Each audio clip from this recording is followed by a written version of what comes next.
I'm Balaji, and with me is Juan. We are the co-chairs who have curated this track for you. I'm a director for the Advanced Energy Systems at USAID's Southeast Asia Smart Hub program. So my job is to deploy 2 gigawatts of advanced energy systems and to mobilize finance of about $2 billion in the deployment of these systems across both the supply and the demand side of energy transition. Over to you, Juan. Hello, good afternoon. So my name is Juan. I am the unit head for Greater Mekong Region Infrastructure Financing Team for ADB, based out of Bangkok. So we provide financing support to private sector clients in the infra space, renewables, electric mobility, water, waste, and so on. So the importance of private sector in catalyzing energy transition and promoting clean energy cannot be emphasized more. And as Balaji mentioned, this is the first time ever that we have established the private sector track, and we have received a lot of interest in this track, and we received over 100 very high quality abstracts for our track. And it was not easy for both of us to select 16 abstracts to be presented here, which will be presented over the course of 4 separate sessions over the course of this week. The approach that we took in selecting the abstracts was to showcase novelty, wide geographic coverage, as well as maintain gender balance. Yeah, so the 4 sessions, each of 90 minutes, starting now, would cover a wide range of topics. The first one now is on PPPs. The next one at 4 p.m. today is on new business models and approaches. A third one and the fourth one are tomorrow morning. That's accelerating private sector investment. And the fourth one is incubators for clean energy innovation. So you'll hear from a whole range of illustrious speakers and obviously some very illustrious moderators too. Nancy's here. We expect these to be highly interactive amongst the panelists and with the audience. So we look forward to a great 2 half-day sessions. Please feel free to use the app to pose your questions, or later on raise your hands and ask questions too. Thank you. Have fun. Thank you.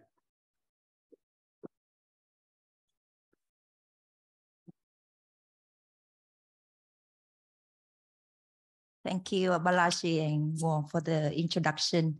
So ladies and gentlemen, welcome back to the afternoon session.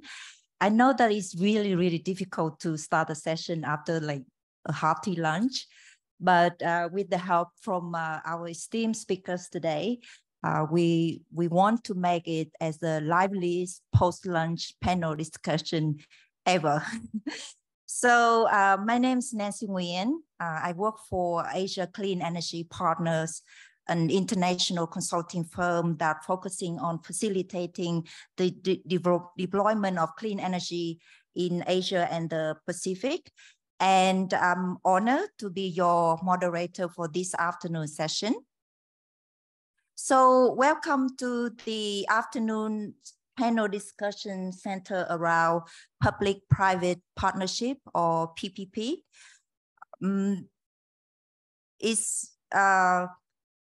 We have gathered here today to delve into the exciting opportunities and challenges that arise when the public and private sectors join forces to drive sustainable and clean energy initiatives.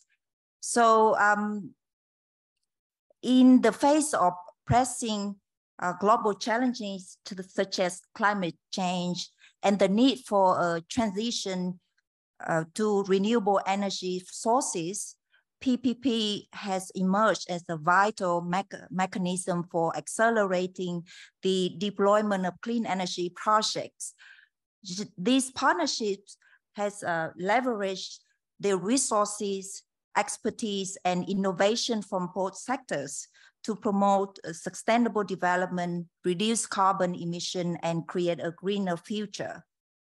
So there's a lot of successful example in terms of different from the different government, from different sectors using PPP as a way to leverage clean energy investments. But this afternoon, I'd like to invite to highlight two examples that have been a success over the years in terms of leverage PPP for clean energy investments. So one of those is the government of the Philippines has used PPP through its PPP Center finance several large-scale hydropower and geothermal projects. Similarly, solar PPP investments have improved overall awareness and capacity in Cambodia. For example, the Cambodia National Park project, ADB technical assistance has helped to obtain lowest bid of 4 cents per kilowatt hour in 2019 for a solar project in Southeast Asia. So throughout our discussion this afternoon, esteemed panelists will share their diverse perspectives, drawing from their experiences in clean energy investments and highlight the successful PPP that have been throughout their work. So by participating in this panel discussion, we hope to ignite meaningful conversations, spark innovative ideas, and inspire action that accelerate the transition to clean energy future. So first of all, I'd like to introduce our esteemed panelists. So join us today. Under my far left is Andrea Pertello. Andrea is the Director of Country Engagement and Partnership at Global Renewable Energy Mass Adoption Program, an impact-driven nonprofit organization specialized in supporting governments in developing economies to unlock and scale up renewable energy investments and cheaper clean energy generation. Prior working to GreenMap, Andrea worked for Trinergy, the wind energy access manager based in Dublin, and New Energy Finance in London, currently BNEF. He has been involved in the creation of 3 ventures, spanning from renewable energy consultancy based in Buenos Aires, Argentina, to the development of a digital energy management platform and analytics for energy efficiency, small-scale renewable energy, and hybrid systems. And next to Andrea is Siddharth Goel. Siddharth is a senior policy advisor in energy program at the International Institute for Sustainable Development. His work focuses on understanding investment barriers and policies to support the development of renewable energy, electric vehicles, value chain in emerging economies. He has also advised governments on scaling up decentralized renewable energy and state-owned enterprises on the clean energy transition. He has previously consulted with Foreign Policy Analytics and Barclays Investment Bank in the US. So next to Siddharth is Bayan Abu Kayarova. She is an energy legal expert with extensive experience collaborating with national governments and international donors and development banks. Bayan has successfully managed a UNDP energy efficiency project and played a key role in the development of the energy saving law and energy efficient construction standard in Kazakhstan. She has also coordinated EBRD and ADB energy projects to focusing on green economy initiatives, district heating reforms, and renewables. So since 2017, Bayan has been serving as Deputy Chief of Party for 2 USA Central Asia energy projects, taking the lead for renewable energy, gender, and education initiatives. So the last panelist I'd like to introduce is Mr. Ahmed Ali. So Mr. Ali is currently the Director General for the Ministry of Environment, Climate Change and Technology of the Republic of Maldives, a beautiful country. He is also the appointed board member of the South Asian South Association for Regional Cooperation Energy Center since 2009. With over 20 years of experience in the energy sector, Mr. Ali plays a crucial role in the planning and development of the Maldives energy sector. He was actively involved in formulating the Maldives energy policy and strategy, including the Maldives National Energy Policy and the strategy and Maldives Scaling Up Renewable Energy Investment Plan. So please join me to welcome all our esteemed panelists.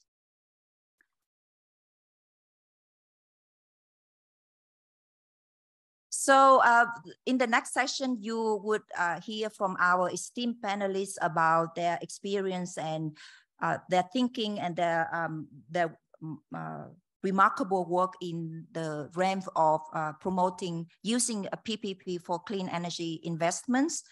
And after all the presentation, I would like to open the floor for discussion and questions from you before we wrap it up. So our first presentation will be from Andrew Patello. So Andrew will describe the design of improved competitive procurement processes and well-structured guarantee schemes that allocate risk between the private and public sectors. So please, Andrew, the floor is yours.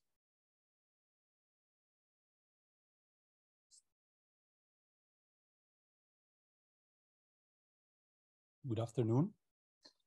Do you have the, yes. Yeah.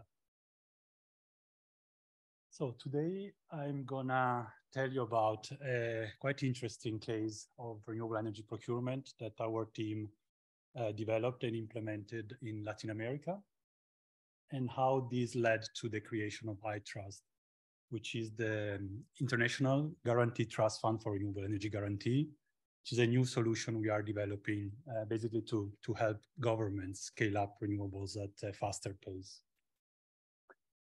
Well, Nancy already introduced GreenMap, but we are a nonprofit organization. Our mission is really to work hand in hand with governments, helping them design and implement renewable energy procurement programs. We are very focused on implementation, meaning that we really work hand in hand with government officials throughout the process, from the drafting of the documents for RFPs, PPAs, and then throughout the implementation of the programs. We do this free of charge for governments because we actually get great support from energy philanthropies and climate philanthropies, which you can see on the left. And then we work typically with a good mix of international, regional, national partners throughout the delivery of our support. And this functions very well, especially in terms of better coordinating with all the existing initiatives that are currently working and are active in the countries where we work. So the initial story is about a developing country that was and is a net oil and gas importer, and currently spending annually around 12 billion US dollars in annual energy imports and subsidies. A country with high economic and financial stability, very high inflation. In fact, it is a country that today is owning the biggest envelope with the IMF. So now you know which country we are talking about.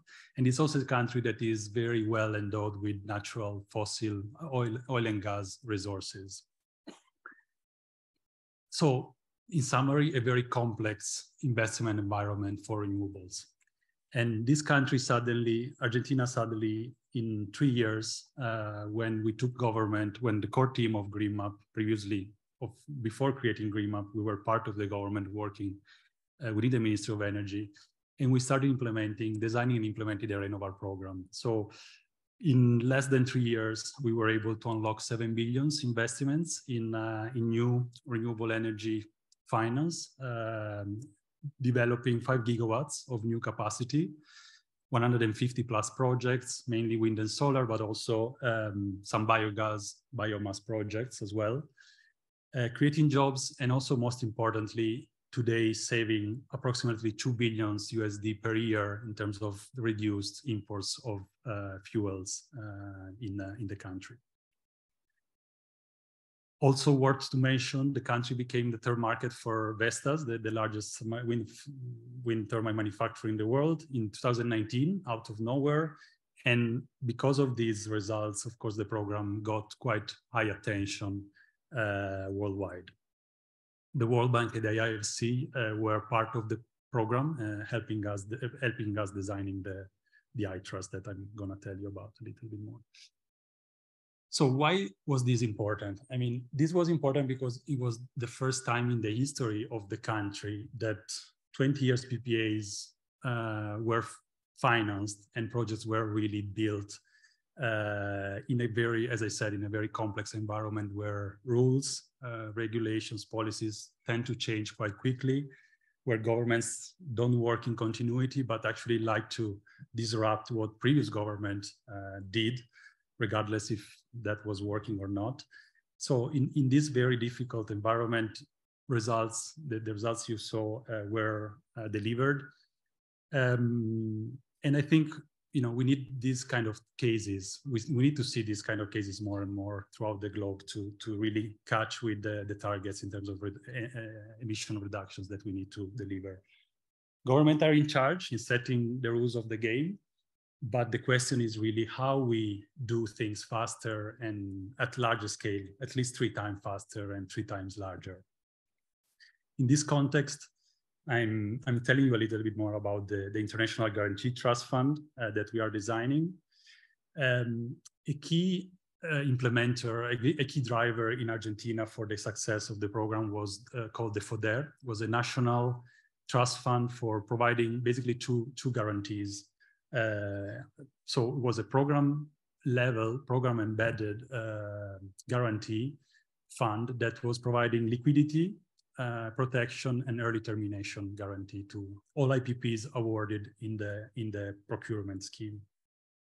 The iTrust is exactly designed to replicate this model at the international scale. So trying to bring in the international market the benefits that the FODER generated in Argentina.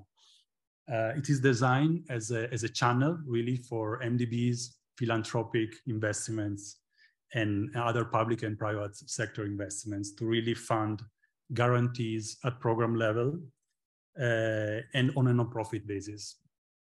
Meaning that, of course, there will be some costs related to the fees of the guarantees to be charged to IPPs. But at least for the liquidity part, we are trying to actually channel more philanthropic and also having some state capital involved to provide these free of charge for IPPs.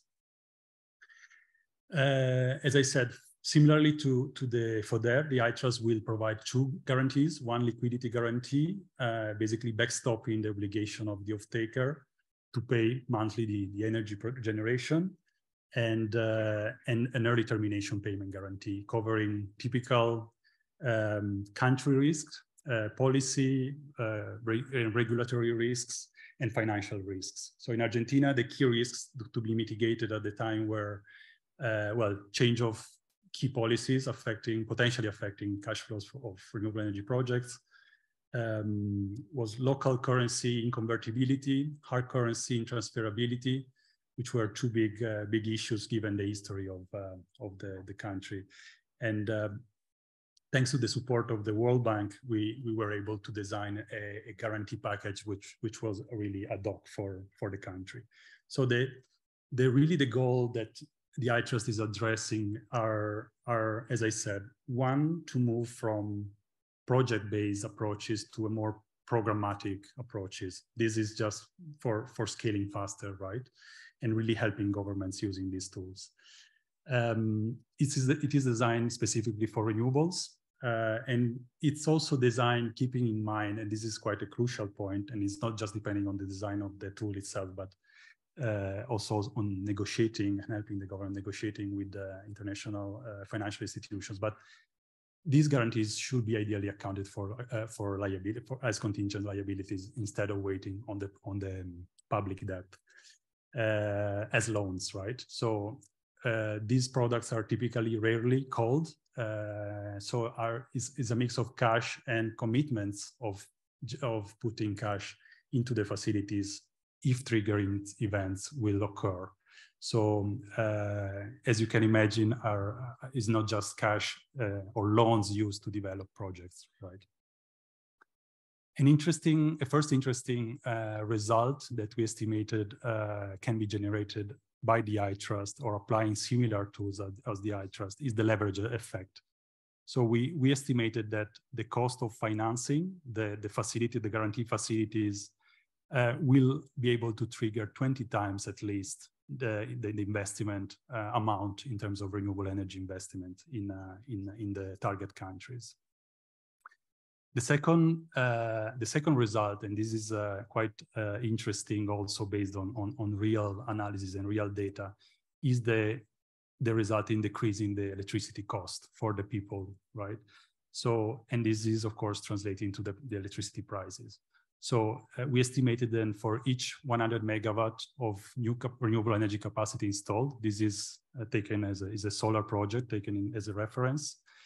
The iTrust will be able, in the worst case scenario, to lower the cost of financing the project, the cost of capital, by at least 300 basis points.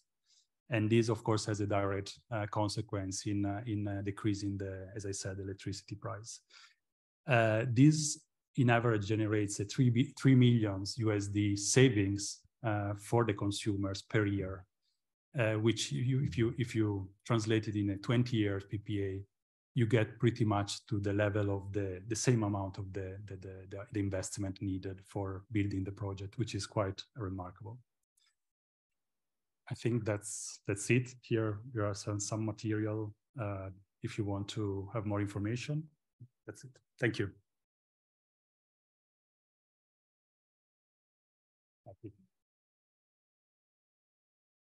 Right. Thanks, Andrew.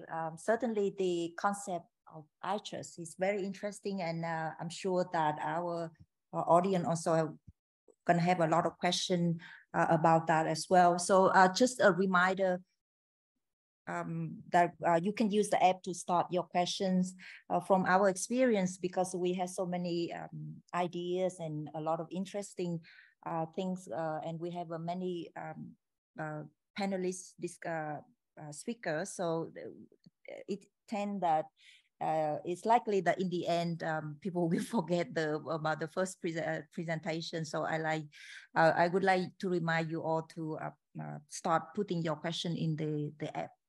So the next presentation will be from Siddharth. So Siddharth will present research findings on the record high global fossil fuel subsidies and the need to relocate these funds to accelerate the energy transition in Asian economies. So please, Siddharth.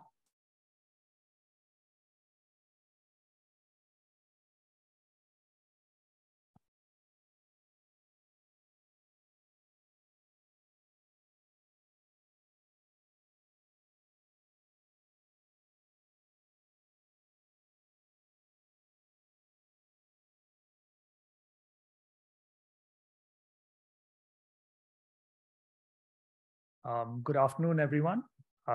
So today I'll be talking about how exactly government support can help attract more private investment into clean energy. I work for the International Institute for Sustainable Development, or IISD. For those of you who aren't aware, IISD is a non-profit think tank headquartered in the very cold city of Winnipeg in Canada. But we have offices around the world, and we have programs in India, Indonesia, and South Africa. We also host the Global Subsidies Initiative, which is a world sort of recognized leading initiative on subsidies, particularly in the quantification of subsidies, their evaluation, as well as their reform. So our programmatic focus focuses on shifting government support away from fossil fuels and towards clean energy in a socially responsible manner. A few recent publications of ours have been highlighted. The first is a submission to the UNFCCC's Global Stocktake, where we basically summarize the experiences over the past decade in terms of reforming fossil fuel subsidies. We talk about some successes, unfortunately, a lot of failures, and really some lessons that can be learned for the future. The second publication is a bottom-up assessment of energy subsidies in India. We also do this for Indonesia and South Africa. And finally, our third programmatic pillar is how to accelerate investment into clean energy, both solar PV and EVs, by using government support strategically. So I'll first start by touching upon some of our global findings. As you can see on the graph here, fossil fuel subsidies continue to remain very high. They're very volatile, and that's heavily linked to the price of crude oil, primarily because oil and gas subsidies are the largest component of fossil fuel subsidies. And this is problematic for 4 different reasons. Firstly, number one, it distorts the energy system. So it makes it much harder for renewable energy to compete. Number two, this has a huge financial burden on many economies. And given that a number of countries are facing high debt, reforming these fossil fuel subsidies could actually create a lot of savings.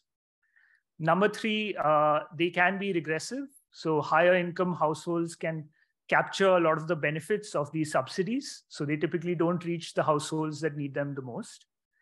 Sorry, I'm forgetting the 4th point, but I'll move on. Just looking at 2022, the IEA has already come up with an estimate of fossil fuel subsidies crossing $1.1 trillion. And this is also a pretty large underestimate because the IEA's numbers only include consumer subsidies. They exclude producer subsidies, and their data set doesn't include all countries. So the actual number of fossil fuel subsidies is significantly higher. And then just looking at renewable energy subsidies, we can see that they were significantly lower. So $167 billion in 2017, which was about 1/3 the number of fossil fuel subsidies. And fundamentally, these are misaligned with a number of countries, both climate commitments as well as their own national RE targets. Again, the number for RE subsidies is quite dated because, again, there's a lack of data or more recent data on renewable energy subsidies. This is an area that ISD will be tackling. So we plan to launch a report later this year, which will quantify the renewable energy subsidies in G20 countries. So exactly what role can government support play in terms of plugging the clean energy investment gap? As Andrea also presented, current investment flows for clean energy have been growing year on year, but there's still a 2/3 gap in clean energy investment that's needed to hit the 1.5 degree scenario by IRENA. And we at ISD believe that government support can play a key role in terms of plugging this investment gap. When we think about government support, we tend to only think of subsidies, but it actually is much wider than that. So the government can influence the energy sector through spending by state-owned enterprises. They can also influence energy sector outcomes through lending by public financial institutions. So actually the government can play an important role in terms of influencing the energy sector. Again, where exactly is this support needed? So we do know that solar PV and EVs are increasingly becoming cost competitive with fossil fuel technologies in many contexts, but it's still needed government support to mature these sectors. So specifically in areas like solar PV and EVs, government support can be used to build out the necessary infrastructure, be that charging infrastructure for EVs or the distribution grid for integrating solar PV.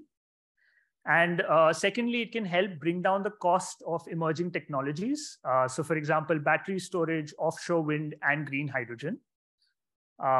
Fundamentally, government support can help create an ecosystem of change. Just doing a quick deep dive into our country level findings. So as I mentioned, in India, over the past 5 years, we've been mapping out how much government support actually goes to the energy sector. So we do a bottom-up assessment based on different policies. And what we found is in the past year, subsidies for fossil fuels were almost 4 times greater than those for clean energy in India. Actually, when you look at the 2021 numbers, they were almost 9 times. So India has been making quite a bit of progress in reforming both fossil fuel subsidies and increasing clean energy subsidies. But the picture becomes more stark when you look at investments by state-owned enterprises or PSUs. In that case, sort of the investments are almost 11 times greater for fossil fuels than they are for clean energy. And when we look at India's renewable energy or non-fossil target by 2030, almost $300 billion in new investment will be required. So again, subsidies when targeted and redirected, as well as SOE investments can really help plug that gap. Just looking at some of our investment findings. So we spoke to a number of investors to understand what are their concerns in terms of investing into India's EV ecosystem. What we found is that consumer incentive policies have played a key role in driving EV deployment in India. The government's commitment is clear since sort of moving from FAME, which is India's flagship EV demand scheme, subsidies increased almost tenfold from FAME 1 to FAME 2. And the focus was very much on e-commercial vehicles, 3-wheelers and 2-wheelers, which represent almost 75% of the country's vehicle fleet. So they can actually help address a lot of the issues of air pollution in Indian cities. And the impact of these is already clear in terms of sales. So as you can see on the graph, sales grew by almost 200% from 2021 to 2022 and crossed the 1 million mark. However, the imminent expiry of the scheme in 2024 is concerning to investors, particularly a number of battery manufacturers we spoke to, since it creates regulatory uncertainty. So from a manufacturing standpoint as well, sort of demand policies are very important to justify the high upfront capital investment and to ensure there's successful offtake once the manufacturing plants come online. And I think the counter argument to this is subsidies have to be withdrawn eventually. It's not feasible to keep subsidies running forever. But this graph again gives you an estimate, of the difference between oil and gas and EV subsidies in India. So EV subsidies are a fraction of oil and gas subsidies. And there are still a number of ecosystem challenges that need to be addressed. So in our work, we found that financing and charging infrastructure have been highlighted by investors as key barriers for EV adoption. And there's a role for government support in addressing both of these. So for financing, there's a need for loan guarantee mechanisms for banks. And for charging infrastructure, there can be a need for more direct government subsidies in the creation of charging infrastructure. We've also done some work on Indonesia. And what we found is that renewable energy in Indonesia received less than 1% of all support that was provided to the energy sector over the past 6 years. Again, this isn't aligned with Indonesia's own targets of achieving a 23% renewable energy mix by 2025 and 31% by 2050.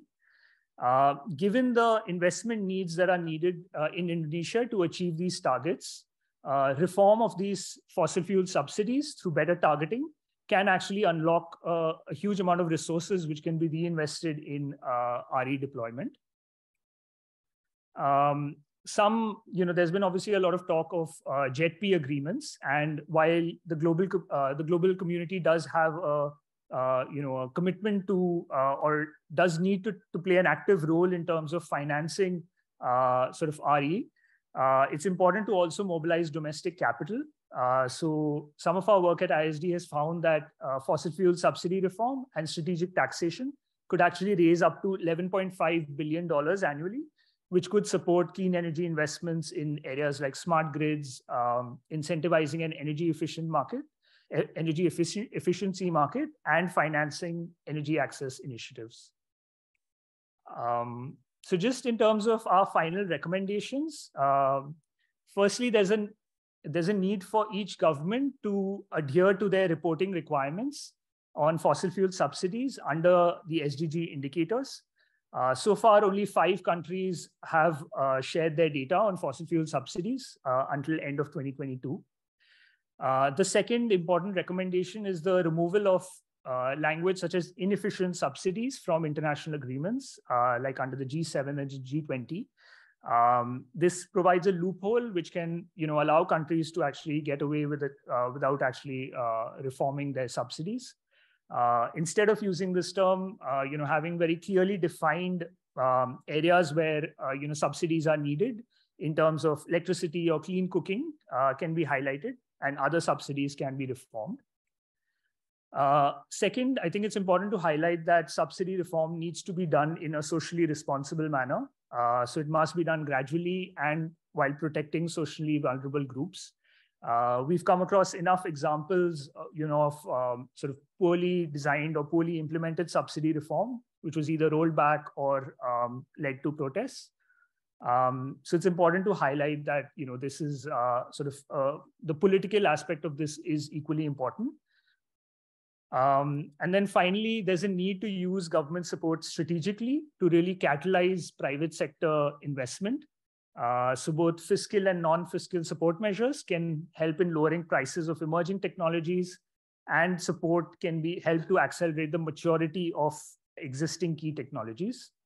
I think I'd like to conclude by just saying that we have very limited time to achieve 1.5 degrees, and we believe the market is not going to get there on its own. There's a need for the government to play a key role in terms of ensuring that we actually achieve this target. Thank you.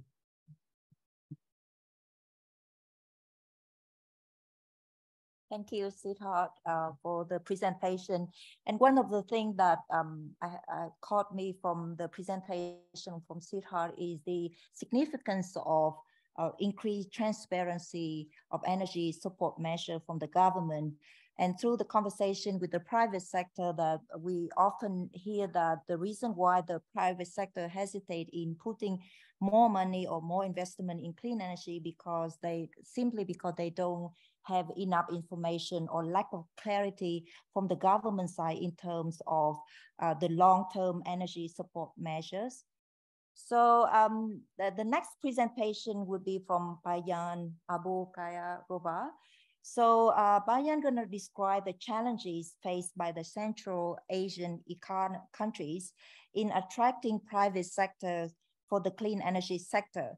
And then she's gonna present a case study of USA support of renewable energy auctions in Kazakhstan, showing how the auctions have led to a reduction of wind energy prices to a record 2.6 cents per kilowatt hour. So please, the floor is yours. Thank you. Good afternoon, dear participants, and thank you for organizers for inviting to present this important event. But before I speak about renewables in Central Asia, please let me introduce briefly about the power sector of Central Asia, the context. Central Asia includes 5 countries. Post-Soviet countries is Kazakhstan, Kyrgyzstan, Turkmenistan, Tajikistan, and Uzbekistan. The total population is about 80 million. In terms of power generation structure, you can see from the slide that Tajikistan and Kyrgyz Republic is the most rich country is with hydro. More than 92% of electricity in Tajikistan is and Kyrgyz Republic is produced from hydro resources. And Tajikistan, for example, is 8th country in the world rich with hydro resources. And in terms of utilization of this potential, the hydropower potential is estimated about more than 500 terawatt hours per year, which is 3 times more than the annual electricity consumption of the whole Central Asia region. And of this potential, only 5–6% is utilized. In Kyrgyzstan, about the potential about 150 terawatt hours per year, and only 10% is developed. Turkmenistan and Uzbekistan is mainly gas-based generation of electricity. Uzbekistan is about 90%, and Turkmenistan is actually 100% of gas-based generation. They have only 1 gigawatt or 1 megawatt, hydropower power plants, Gindukush hydropower plant. And Turkmenistan, for example, has the 4th largest total offshore and onshore gas reserves in the world, and after Iran, Russia, and Qatar. So I'm just like giving the big picture of the power sector. And Kazakhstan in this among 5 countries is actually the most difficult situation, because it's coal-based countries. About 70% is coal, and Kazakhstan is 8th in the world by the coal reserves.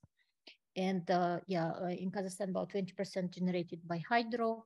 And despite of this, and gas about 7%, and renewables reach today for 4.5%, which is actually a big success, considering that we have very strong coal-based, strong lobbies, and 70% is coal-based generation.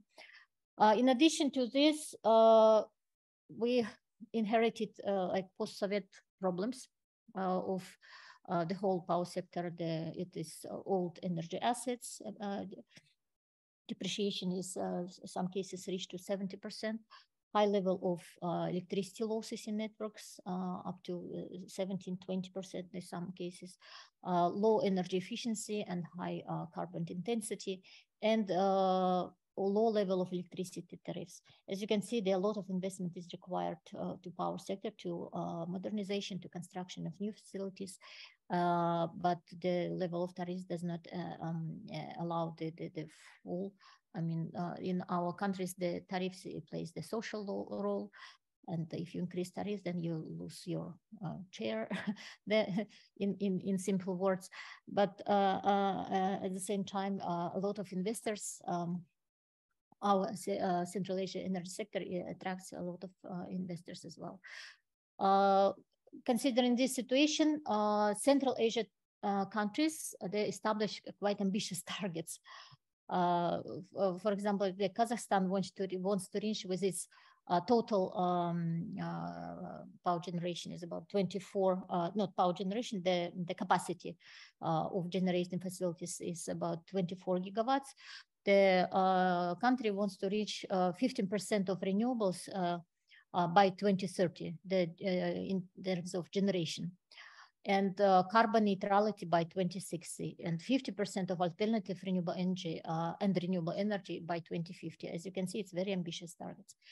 Kyrgyz Republic has total installed capacity about 4 gigawatt, but they want to have a share of 10% in clean energy by 2030. Tajikistan have so-called like 4 tenths targets by 2030, with currently having 6 gigawatt total installed capacity of generating capacity. They have established target to reach 10% in installed capacity in energy systems, reach diversification of generating capacities by at least 10%, out of which they want actually to have 700 megawatts to build in the north part of Tajikistan from solar and wind. Reduce power losses to 10%, and increase electricity export. Turkmenistan did not establish any specific targets, but just general target to diversify the generation. Uzbekistan is very ambitious targets also. They 3 years ago, 3 years ago, they established target to have 8 gigawatt installed capacity by 2026, but having a good examples, having a good start with the renewable energy projects, they decided to increase these targets to 12 gigawatts. So today they have targets 7 gigawatts of solar and plus 5 gigawatts of wind by 2030. This is, the information about targets and what USAID Power Central Asia is doing. And of course, we are trying to support these initiatives. We're assisting Central Asia 5 countries in meeting these national and regional energy priorities to ensure their securities. And also we're working on the regional electricity trade. In particular, I would say that USAID Power Central Asia activity is implementing is in a more comprehensive approach. We start with policy improvement. We in Kazakhstan, for example, we developed renewable energy auction rules. I will mention about the results.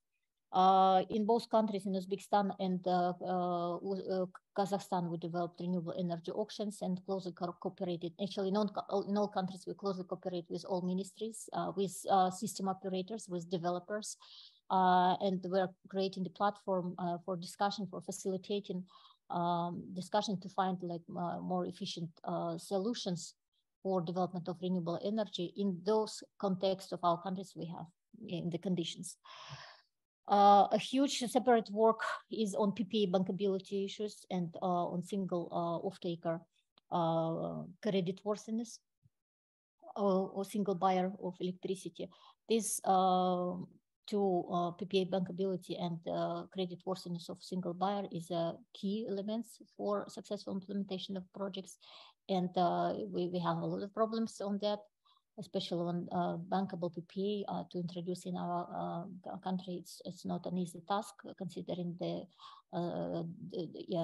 debts and considering the situation, for example, in Tajikistan.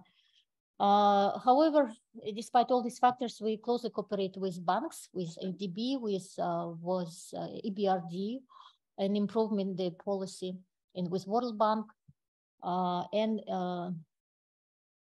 finally, we reached some success in renewable energy in Kazakhstan. And next slide will show the success story of renewable energy auctions in Kazakhstan. It was introduced in 2014. 2014 was introduced the feed-in tariff, and the auctions was introduced in 2018.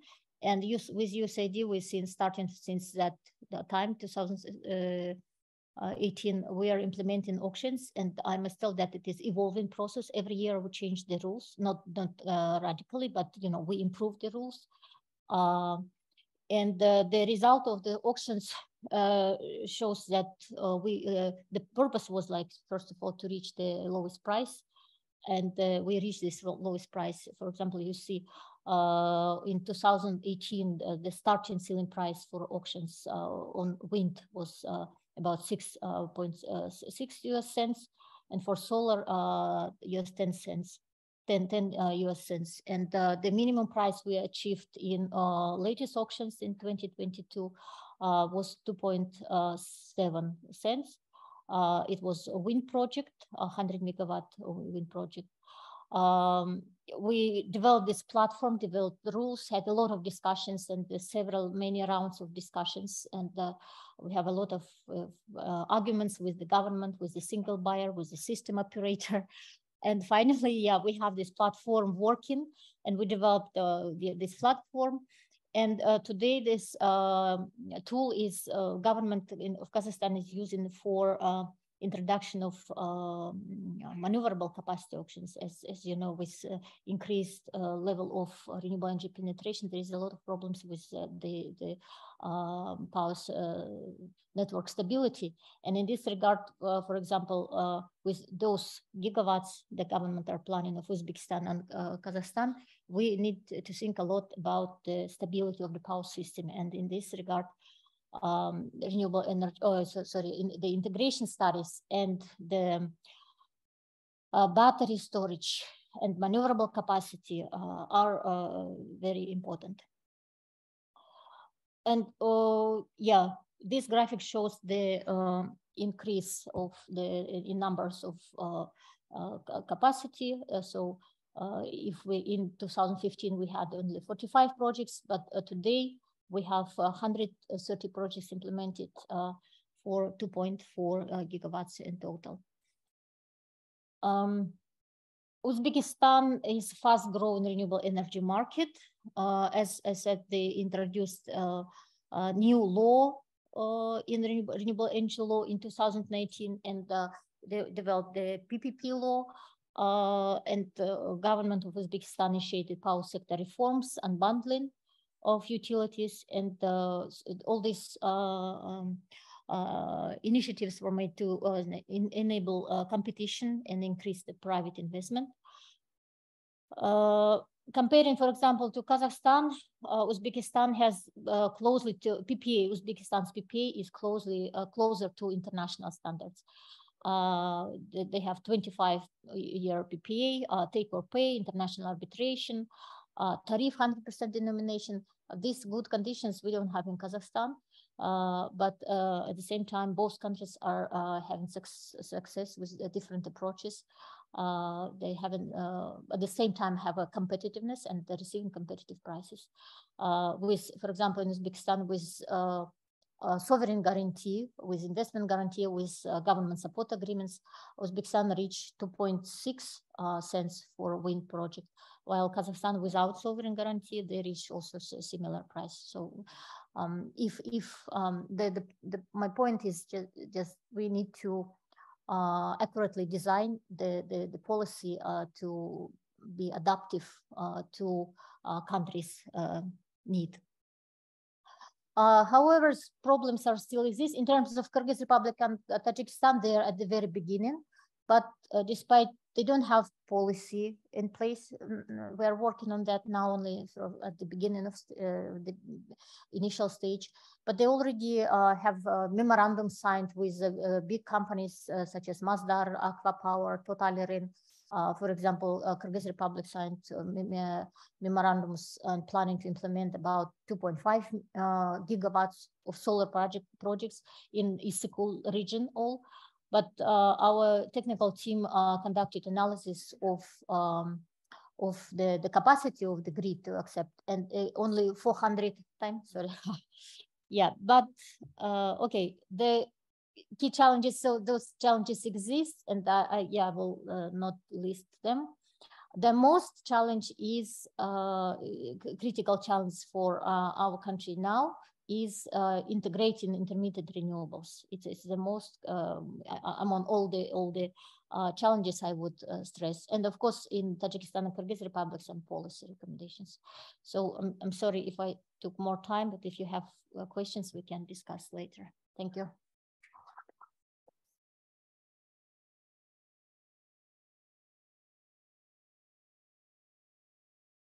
Thank you, Ms. Bayan. So when we talk about PPP, we have private sector, we have the government, and of course, we won't forget the role of development partners such as USAID in fostering PPP for clean energy investments. So the last presentation in our session today is actually from the representative of the government of Maldives, Mr. Ahmed Ali. Mr. Ali will highlight the Maldives' achievements in achieving universal access to electricity for its dispersed island communities, with a focus on the government's approach to increase renewable energy share and attracting private sector in the energy sector. So please, Mr. Ali.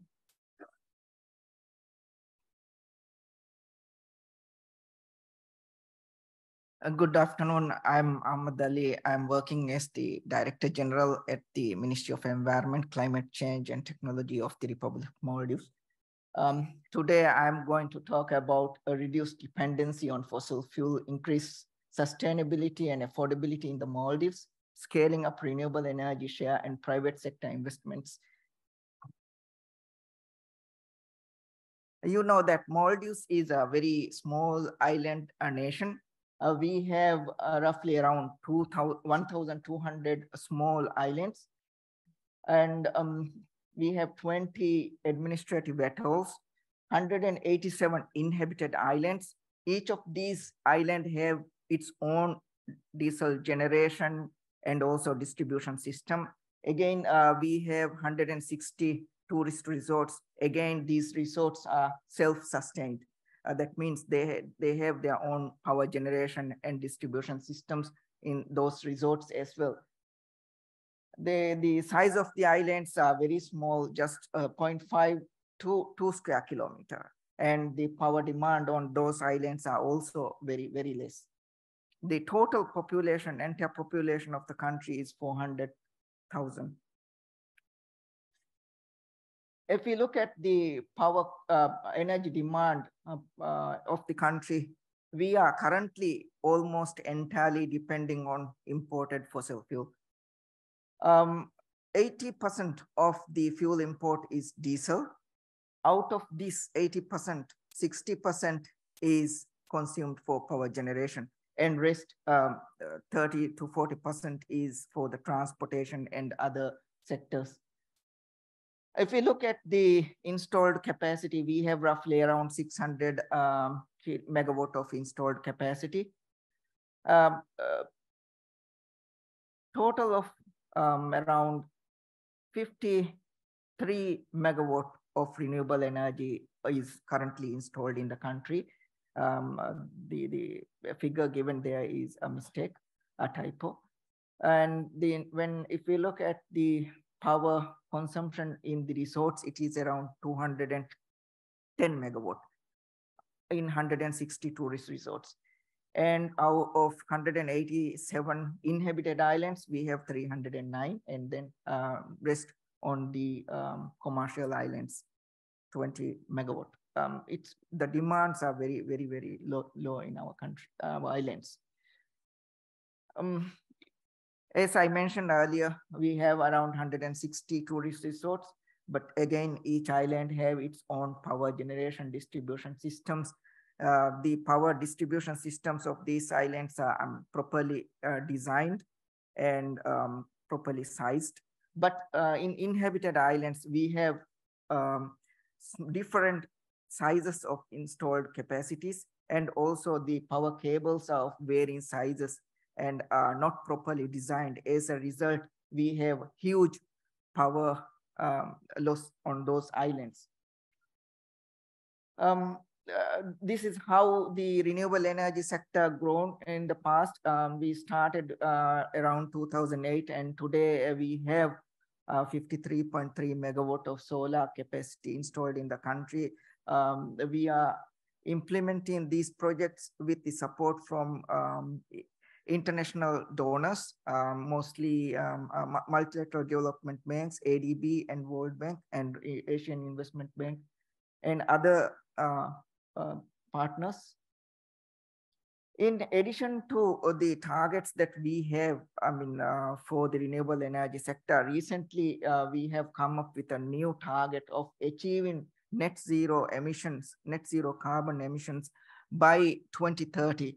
So this is very ambitious, and this can be done because our power demand, even though the installed capacity is 600 megawatt, our demand is around 400 megawatt, and most of our power consumption, almost half of the power consumption, is in the tourist resorts which are owned by the private sector.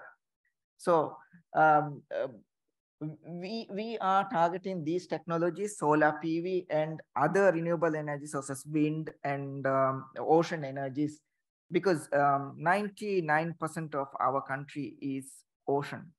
So there are technologies, but what we need is financing. What we don't have is finance. So we need support from the private sector. We want to work with the private sector, and the regulatory regimes has been already in place. And recently we have come up with energy sector laws, regulations, and these regulations and laws will facilitate the private sector investment in our country. These are some of the successful projects that we have installed in the Maldives. Private sector have installed 1.5 megawatt recently in the capital Malé region. But the photo which you see is a public sector investment installed with support from the Asian Development Bank in one of our islands. And this is the 1.5 megawatt solar PV installation in the most populated part of the country, in the capital island, which is connected to this particular island. And this is what I mentioned just now of the private sector engagement in the renewable energy sector.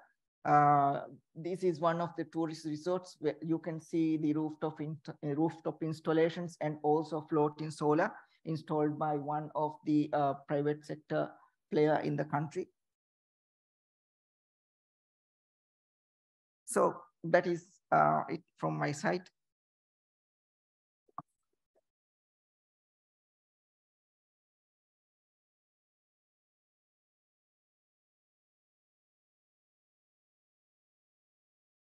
So thank you so much, Mr. Ali. So that wrap up all the presentation from our panelists today. So now I'm going to open the floor for the question from the audience. And the first question from Ruth. PPP is not just private sector. What are the strategy, policy framework that presented PPP experiences in their countries? So maybe I would invite Mr. Ali to respond to this question.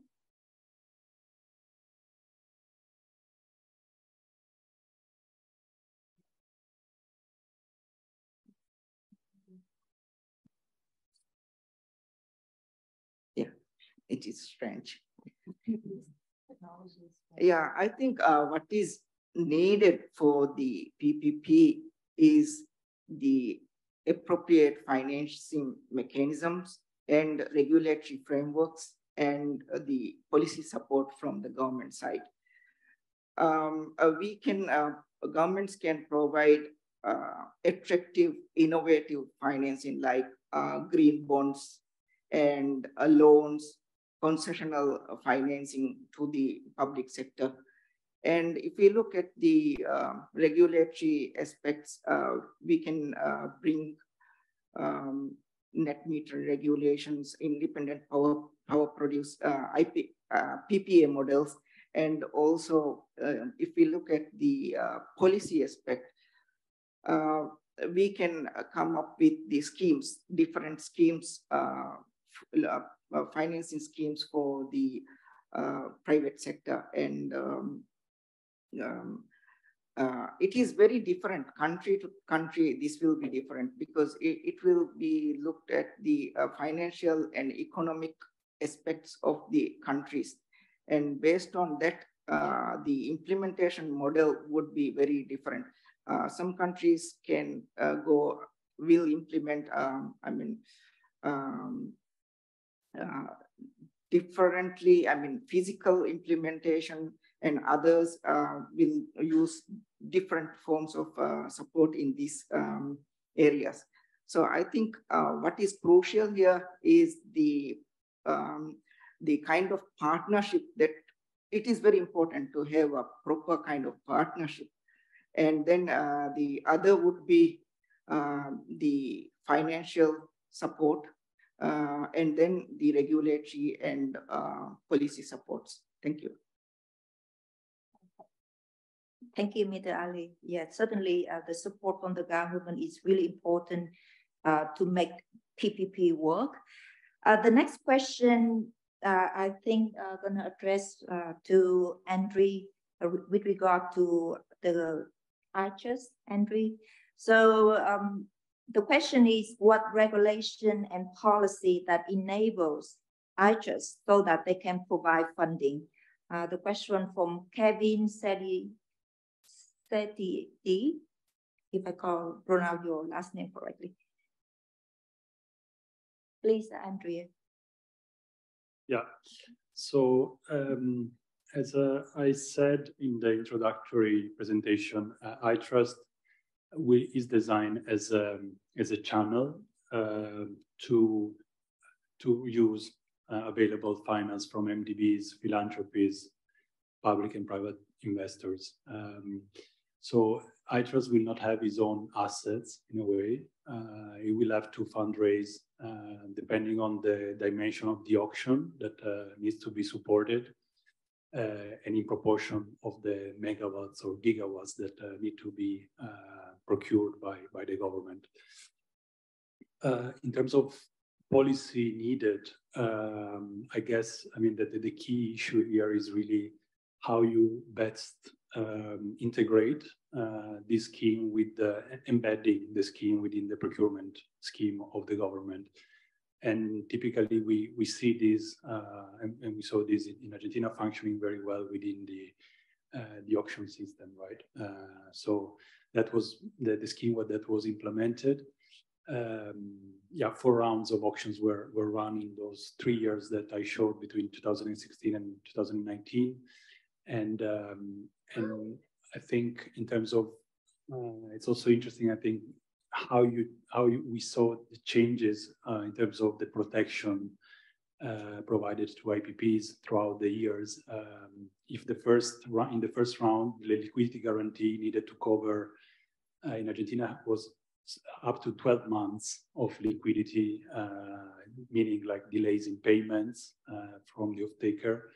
In the last round, this coverage was reduced to 3 months, just because of the confidence and trust that by that time the market had in the program, right? So regardless the policies or regardless the scheme, I think that's what I think was also interesting, is that it can be gradually improved, right?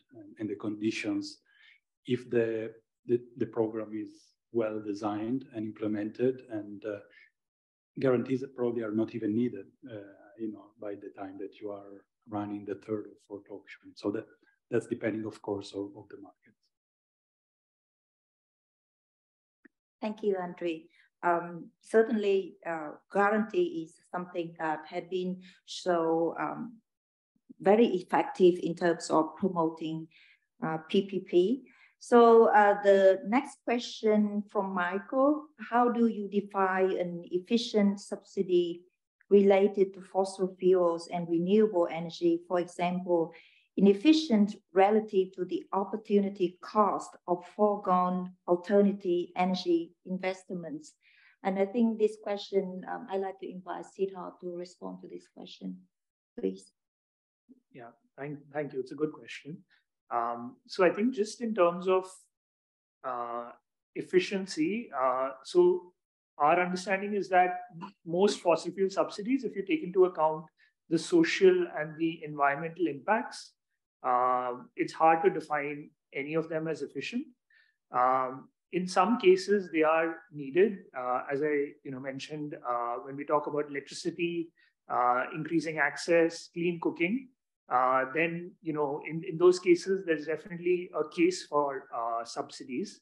But again, a lot of these subsidies can be targeted. So they actually, you're subsidizing people rather than fuels, which actually can benefit governments as well, both in terms of ensuring that these subsidies are targeted to sort of vulnerable and low-income groups, and at the same time, saving enough resources.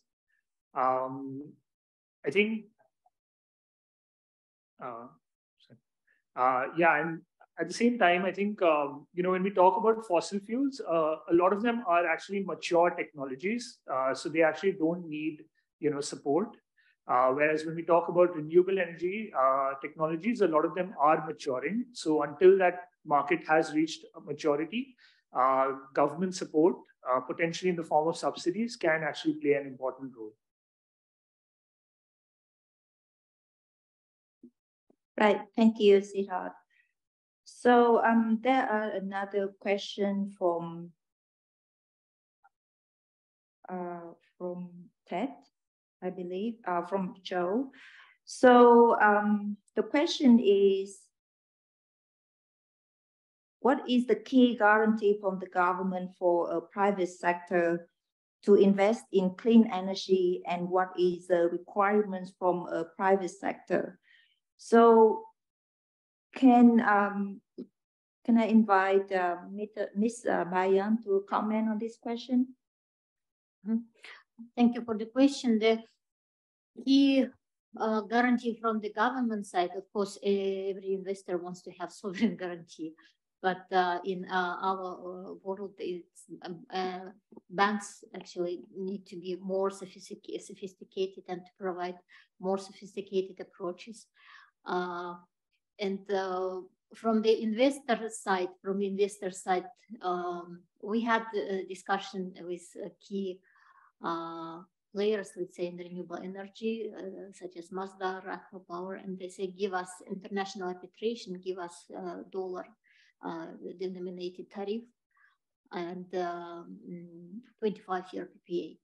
These are key wishes of the big investors. But what I would suggest actually to both government and the private investor and banks to get closer and to find more. There is always will be arguments between private and public sector, yeah, and the arguments on the conditions of the agreement and on the sharing the revenue right from the project. But here the role of PPP and the role of the banks, IFIs, International Development Institution, to facilitate this relationship between government and private sector for implementation of renewable energy projects. And I hope I answered the question. There is, I mean, each project will be specific and dependent on the country. For example, in Tajikistan, now where our experts is working in restructure of the single buyer, potential single buyer. The reason we are not starting renewable energy projects, and the banks like EBRD and World Bank, they are not starting any projects in Tajikistan yet, because the single buyer, the electricity off-taker is not guaranteed, and the government cannot provide sovereign guarantee. In this regard, the experts, economists are working, and financial experts are working on restructuring, and the banks are also providing the support to restructure the debt restructure of the single buyer. These kind of solutions can be workable on one or when conditions is created. Only after that, any competitive procurement can be implemented, whether it will be auctions or classical tender. Right. Thank you. There's another question from Suharish Data Ray. Are there any plans to incentivize the tourist resource to ship to distributed solar PV plus storage? If yes, can you please elaborate? So may I invite Mr. Ali to respond to this question, please? Yes, as I explained in my presentation, our objective is to become net zero by 2030. So we have been in consultation with the tourist resorts to convert their systems entirely to the renewable-based power generating systems. You know that we are depending currently entirely on imported fossil fuel. We spend around 10% of our GDP for fuel import, and to generate 1 unit of electricity, we spend around 30 cents. So today, if we buy electricity from renewable sources, even solar PV, we get the last tenders that we got for 9.8 cents. So you can see the difference. So there is a very, clear benefit to the tourist resorts for converting their existing power systems to the renewable-based power generating systems. I hope I have answered. Right, thank you. There's a few questions from the audience related to IHS again, Andrea. So a couple of questions that wondering what kind of project that IHS will support, and whether IHS would work only in electricity market or heating sector, or so IHS also support both off-takers and also lenders as well. So I'd like you to respond to these questions. Thank you. Yes, on the last one, yes, both lenders and sponsors. The first question was in which countries we are active, or I didn't understand well the first question. The first question was like, what kind of project that IHS will support, and also, just give me a second to find the question again. Yeah, in terms of... So whether will I just work only in electricity market or heating sector would also cover by IHS as well. Okay. Yeah, IHS has been designed primarily to work in the electricity sector right now. We have been in discussions and conversations with some stakeholders also to address the grid infrastructure sector. But I think concretely, the short-term goal will be applying this to the renewable energy and power sector, and then gather some momentum and success there, and then maybe see if we can apply it also to the grid infrastructure. For us is another key, of course, sector in terms of scaling renewables. So yeah, that's probably the other, I would say, sector that we might take into consideration. Yes. Thank you, Andre. There's another question from Kevin. What is regulated under the RE and PPP law of Uzbekistan, which support the development of renewable energy, thus attract private investment or enable PPP? So I'd like to invite Ms. Bayan to respond to this question, please. Please. What is regulated under the PPP law of Uzbekistan, which support the development of renewable energy, therefore attract private sector investment or enable PPP? Okay, Uzbekistan, please. In Uzbekistan, yeah, the leading banks are EDB and the EBRD. They implemented the first project was initiated by EBRD, and the PPP law allows the investment support investment guarantee from the government side. So they provide a sovereign guarantee. The government, they signed the agreement on there is a agreement, investment agreement. There's a committee of investment committees signed the agreement. And also as I mentioned during my presentation, the PPA power purchase agreement is mostly related to best international practice. It was developed, that PPA was developed by IFC, World Bank. The first projects implemented in Uzbekistan was 100 megawatt Navai, and under scaling up a renewable energy project, this program, World Bank program, they introduced the PPA power purchase agreement, and this PPA includes 25 year of terms. It includes take or pay, it includes international arbitration, and it includes 100% the denomination. And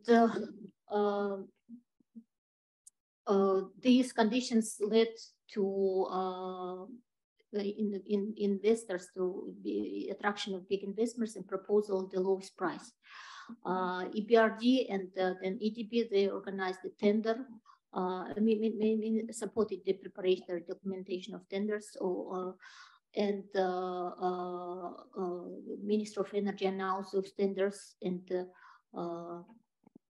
so from the government side, there was different agreements signed from the government side.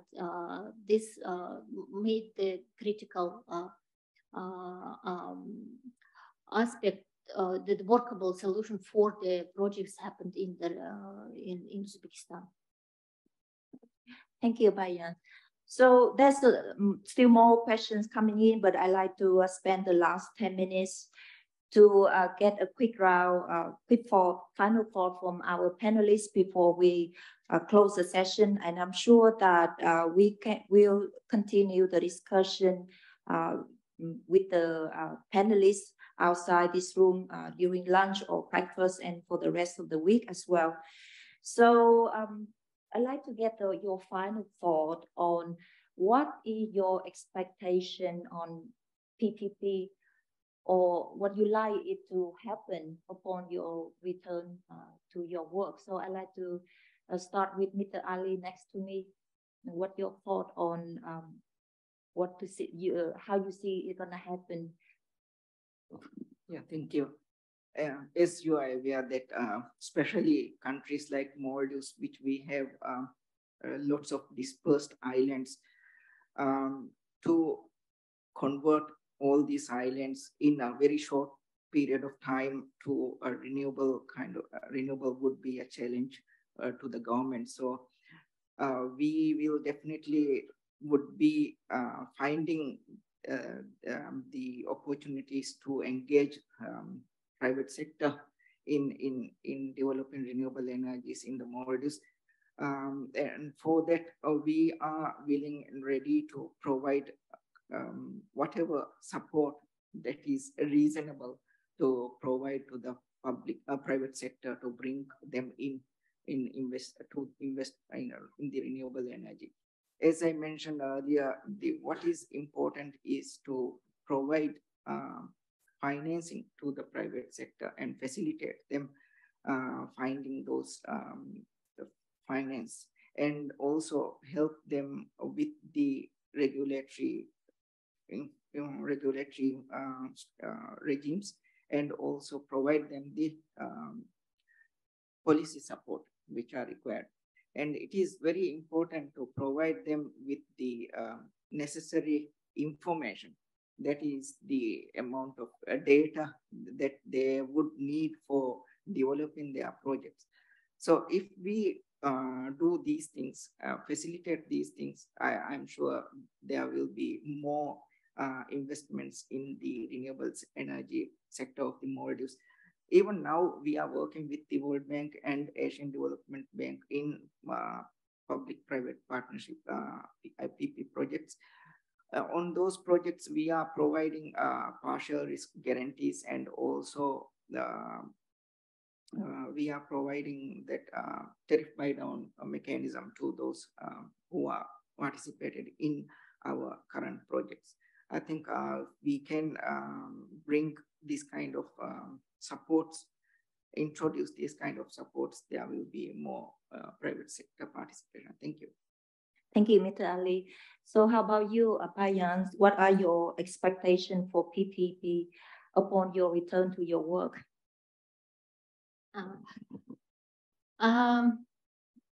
In terms of our work, as I presented in the presentation, 5 countries in a different level of development of renewable energy. And as I mentioned, Uzbekistan is the most closest in terms of the policy, but in terms of Tajikistan and Kyrgyz Republic, we still need to introduce the mechanisms, and it might happen that PPP will not work in that level as internationally accepted. So we need to work on the improvement of the regulations in Tajikistan and Kyrgyz Republic. Kazakhstan and Uzbekistan need to think a lot about developing the maneuverable capacity, and of course the this renewable energy development policy and the regulatory framework is evolving process, and technologies changes and the prices going down, and different solutions exist, and yeah, we will use adaptive approach to the situation in each country. Thank you. Thank you, Bayan. So how about you, Siddharth? What are your expectations for PPP upon return to your work? Yeah, maybe I'd like to highlight just 2 points. The first is just on data transparency. So we did, highlight some of the figures on how the government supports the energy sector. But yeah, I think even our work is a significant underestimate. So just for example, in Indonesia, we've only quantified about 33% of the policies, and almost 2/3 of their policies in the energy sector could not be quantified, since either the data wasn't available or it wasn't collected in a systematic manner. And really, this poses a huge challenge for companies and investors in really understanding exactly how the government supports the energy sector. It's another challenge that we faced in India as well, just the availability of good, high quality data. And then the second point I'd like to highlight is the role of state-owned enterprises, and exactly how sort of their energy transition opportunity will be or will look like.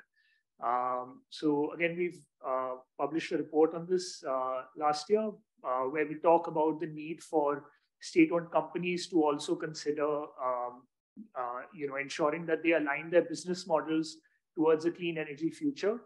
I think what we're seeing in India is that a number of SOEs, or PSUs as they're called in India, are still very fossil fuel dependent.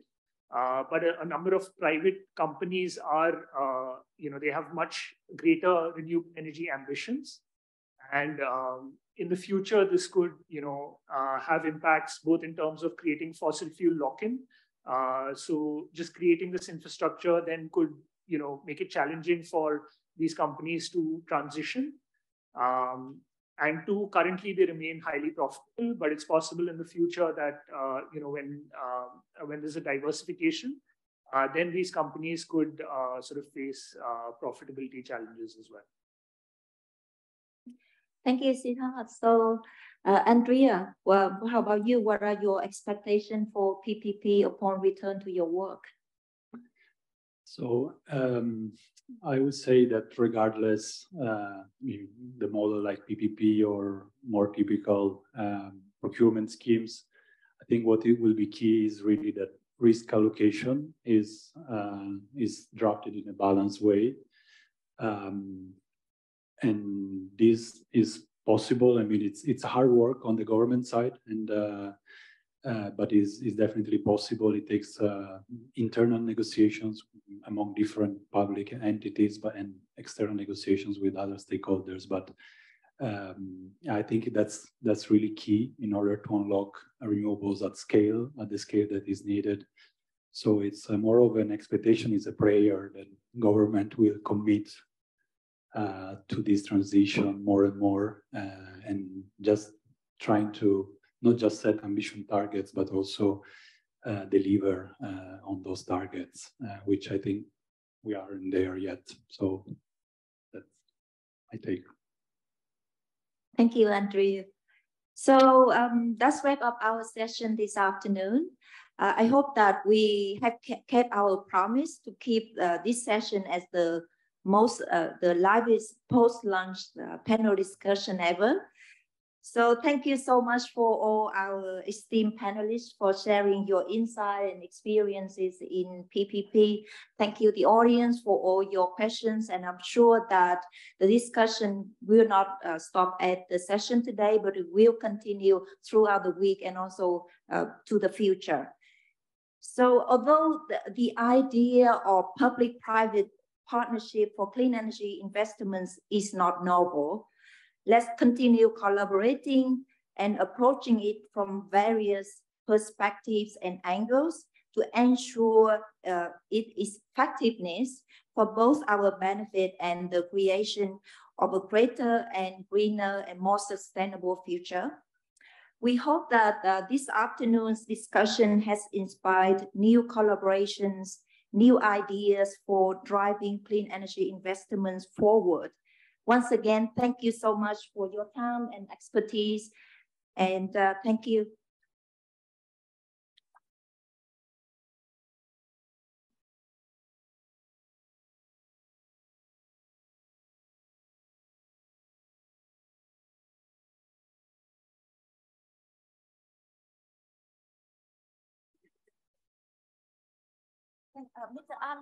Mr. Ali.